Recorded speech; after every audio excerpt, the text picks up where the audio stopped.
எங்கள் வீட்டுக்காரவங்க வெளியூர் போயிட்டாங்க. நானும் என் பொண்ணு தான். என் பொண்ணு சொல்லிட்டு, அம்மா சும்மா இழுத்து போட்டு எதுவும் செஞ்சிட்ருக்காதீங்கம்மா, ஒரு நாள் ரெஸ்ட் எடுங்க, சிம்பிளாக எதா பண்ணுங்கன்னு சொல்லிட்டா. என்னடா பண்ணுறது யோசித்தேன். ஃப்ரிட்ஜை ஓப்பன் பண்ணி பார்த்தேன். ஒரு கட்டு முருங்கைக்கீரை இருந்துச்சு.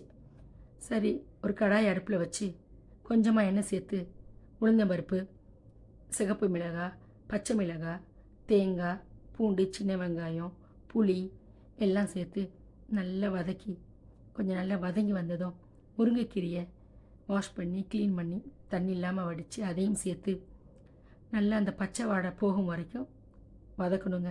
நல்லா வதக்கிட்டு நல்லா வதங்கின அப்புறம் கொஞ்சமாக கொத்தமல்லியும் சேர்த்து ஸ்டவ் ஆஃப் பண்ணி ஆற வச்சுட்டேங்க.